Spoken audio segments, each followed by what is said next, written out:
We are now going to introduce you all to what is called the group theory. This is one of the most abstract topics we have discussed so far. The reason why this is seen as an abstract topic is mainly because of the way it is taught. It is taught in a way that teachers seldom teach the applications but teach only the abstraction part.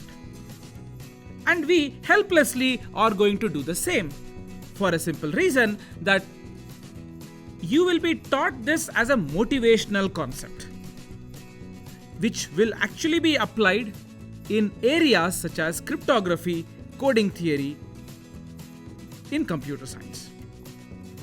So a computer scientist should know the definition of group theory, and you will see its application in places such as I said, cryptography and coding theory. So we will just spend a few minutes for completeness sake. Imagine I was a chemist and I had this big lab and I have studied many chemicals, let's say some 100 chemicals. I know these chemicals in and out.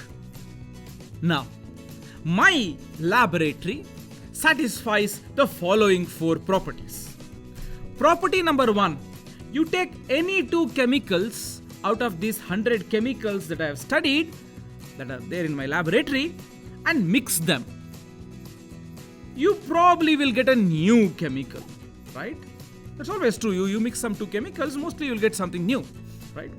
And that new chemical is again one of these 100 chemicals in my laboratory. Then I say my laboratory is closed. By the word closed, I don't mean the shop is closed. By closed, I mean we don't go outside the lab. The chemical thus formed is not something that I have not studied. This is something that I have already studied. To paraphrase, any 2 chemicals in my laboratory are such that if you mix them, the resultant chemical that you're going to get is back again in the lab. Such a property is called the closure property. So I say my lab satisfies the closure property. Second property is what is called the associative property, which I am going to explain now. Take a chemical, add that to another chemical. The resultant chemical is chemical AB. When A is added to B, you will get AB, let's say. And this resultant chemical AB is further added to chemical C. Right? Whatever you get, make a note of it. Now, that chemical will be the same as you adding B and C and then adding A to B and C. A to BC rather. Whatever you get is the same. Now, this is true of addition in general. You see, A plus of B plus C is same as A plus B plus C. This may not really be true with chemicals, but my lab is satisfying this. Whenever it satisfies this, it is called associative properties being satisfied. Third property. I have a chemical, I call that the universal chemical, which when mixed with any other chemical does not change the resultant chemical. A chemical E, when mixed with a chemical X, will always give you X. Such a chemical is called an identity chemical.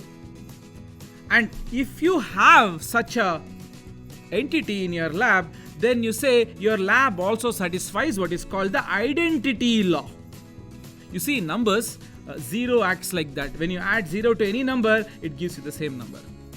1 also acts like that when the operation is multiplication. 1 when multiplied with any number gives you the same number. Now, coming to the last property, the inverse law.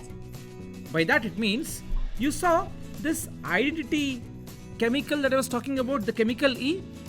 So inverse law states, take any chemical X, you can always find another chemical in my lab, in my very lab, X dash, such that when you mix X with X dash, you will get back E. So let me summarize. I have some 100 chemicals in my laboratory, and my laboratory satisfies these the following 4 properties. Property 1. Take any 2 chemicals, mix them, that is back again in the same laboratory. Take chemicals A, B, C and mix them in this order. Firstly, mix A and B. The resultant AB, mix it with C. This will be same as you taking A and mixing it with the resultant of B and C, which is A added to BC. These two will be the same. Then we call it associative law.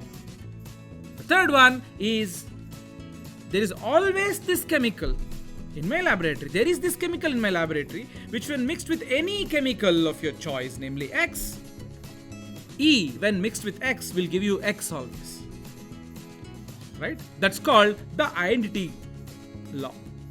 Now finally there is what is called the inverse law, which states give me any chemical X. You can always find a chemical X dash such that X mixed with X dash will always give you this identity E of the previous property. This sounds very complicated. Sounds, what are we even doing, right? So I will give you one marvelous observation one can make if something satisfies these 4 properties. So basically, I'm saying that my lab satisfies these properties. Anything in this universe which satisfies these 4 properties will satisfy tons of properties. So this structure with 4 properties satisfied occurs many a times in scientific studies. So people have observed the application of these 4 laws in physics, in chemistry, of course in mathematics, and also in computer science, because of which we are studying this. And such an entity is called a group. The word group, as far as English dictionary is concerned, is a bunch of people, right? Or a bunch of entities. But for mathematicians, the word group means that set that satisfies these 4 properties. With respect to some operation, what does the word operation mean? What is the set here? Set here is 100 chemicals. Operation here means mixing 2 chemicals. Whenever these 4 properties are satisfied, there are tons of other properties that it satisfies. We will see one startling observation about our lab in the next clip.